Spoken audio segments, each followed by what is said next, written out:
রচনামূলক প্রশ্ন ও উত্তর। সাহিত্যের স্বরূপ ও শ্রেণীবিভাগ। প্রশ্ন ১। সাহিত্যের শ্রেণীবিভাগ সম্পর্কে বিস্তারিত লিখুন। অথবা সাহিত্য বলতে আমরা কি বুঝি? সাহিত্যের শ্রেণীবিভাগ সম্পর্কে বিস্তারিত লিখুন। অথবা সাহিত্য কি? সাহিত্যের শ্রেণীবিভাগ আলোচনা করুন। উত্তর। ভূমিকা। সাহিত্য মানব জীবনের প্রতিচ্ছবি। ভাষার সৌন্দর্য ও আবেগের ক্রিয়াশীলতা যখন শব্দের আশ্রয়ে রূপ লাভ করে তখনই প্রকৃত সাহিত্যের জন্ম হয়। মানব জীবনের সংঘটিত বিচিত্র ঘটনা এবং বস্তুজগতের উপকরণ সাহিত্যের অবলম্বন হলেও দৈনন্দিনতা ও স্থূলতাকে অতিক্রম করে তা চিরন্তন হয়ে ওঠে। একজন সাহিত্যিক অতীত স্মৃতি, অতীত জ্ঞান, বাস্তব অভিজ্ঞতা ও সমকালীন জীবন থেকে উপকরণ সংগ্রহ করে ভবিষ্যতের দিক নির্দেশনা দেন তার লেখার মাধ্যমে। সাহিত্যের পরিচয়। ইংরেজি লিটারেচারের প্রতিশব্দ সাহিত্য। শহীদ শব্দ থেকে সাহিত্য শব্দের উৎপত্তি। একের সহিত অন্যের মিলন সাধনই হল সাহিত্য। সেদিকে থেকে আভিধানিক অর্থে সাহিত্য অর্থ মিলন। ভাবের সঙ্গে ভাষার, পাঠক হৃদয়ের সঙ্গে লেখক হৃদয়ের মিলনই হচ্ছে সাহিত্য। ভাষার সৌন্দর্য ও আবেগের ক্রিয়াশীলতা যখন শব্দের আশ্রয়ে রূপ লাভ করে তখনই প্রকৃত সাহিত্যের জন্ম হয়। পৃথিবীর বিভিন্ন ভাষার লেখকরা সাহিত্যকে ভিন্ন ভিন্ন দৃষ্টিকোণ থেকে ব্যাখ্যা করেছেন। তবে তাদের ব্যাখ্যার একটি বিষয়ে অভিন্ন, তা হল সাহিত্য হচ্ছে মানুষের সৃষ্ট শিল্প। মানব জীবনে সংঘটিত বিচিত্র ঘটনা এবং বস্তুজগতের উপকরণ তারা চিহ্ন সাহিত্যের অবলম্বন হলেও দৈনন্দিনতা ও স্থূলতাকে অতিক্রম করে তা চিরন্তন হয়ে ওঠে। যেমন ইতিহাসে মানব জীবনের ঘটনার সমাবেশ আছে, কিন্তু তা ঘটনার ব্যঞ্জনা বা সত্য অপেক্ষা বিবরণকে বেশি প্রাধান্য দেয়। সাহিত্যের গ্রহণযোগ্যতা মূলত শিল্পগত আর সৌন্দর্যের ওপর নির্ভরশীল।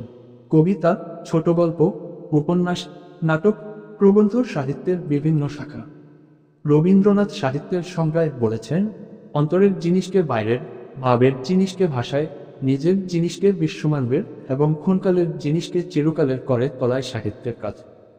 সাহিত্যের শ্রেণীবিভাগ। আত্মপ্রকাশকাঙ্ক্ষা মানুষের মৌলিক প্রবণতার মধ্যে অন্যতম এবং এই প্রবণতাই সাহিত্যিককে সাহিত্য সৃষ্টিতে অনুপ্রাণিত করে। সাহিত্যিক তার আত্মপ্রকাশের মাধ্যম হিসেবে সাহিত্যের কোনো একটি শাখা বেছে নেন।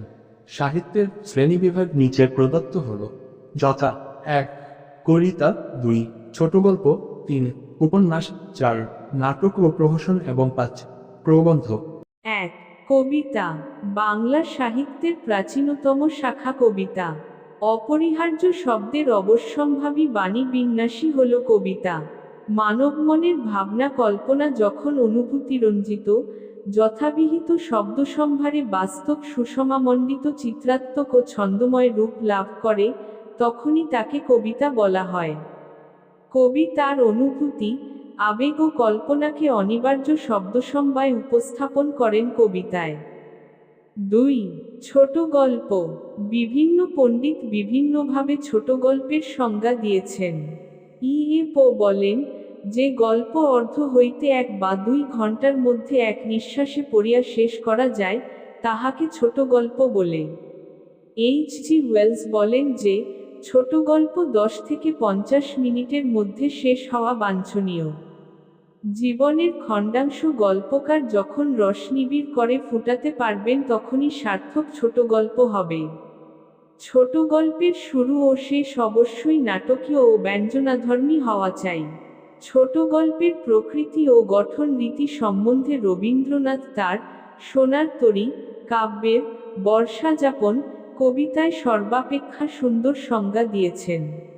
ছোট প্রাণ, ছোট ব্যথা, ছোট ছোট দুঃখ কথা, নিতান্তই সহজ সরল, সহস্র বিস্মৃত রাশি, প্রত্যহ যেতেছে ভাসি, তারই ২-৪টি অশ্রুজল।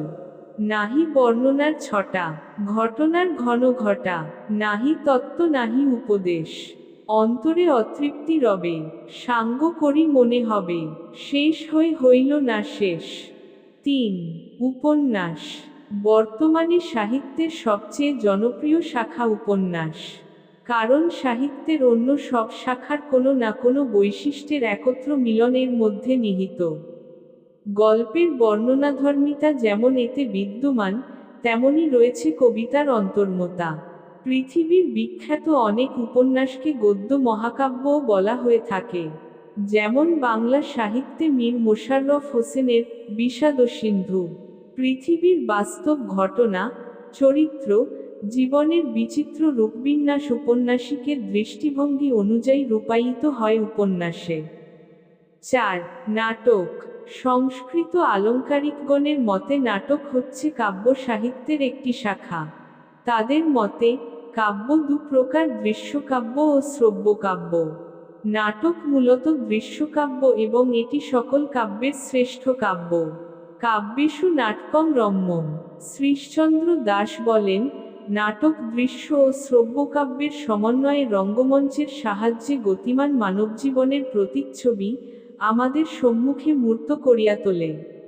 রঙ্গমঞ্চ ছাড়া নাটকীয় বিষয়বস্তু পরিস্ফুট হয় না। কুশীলবগণ তাদের অভিনয় নৈপুণ্যে নাটকের কঙ্কাল দেহে গতি সঞ্চার করে। সাহিত্যের অন্যান্য শাখার মতো নাটকের উপাদানও বাস্তব জীবনধর্মী। পারফর্মিং আর্ট বা প্রয়োগসাপেক্ষ শিল্প হিসেবে নাটক একটি স্বতন্ত্র রূপ ও রীতির অনুসারী।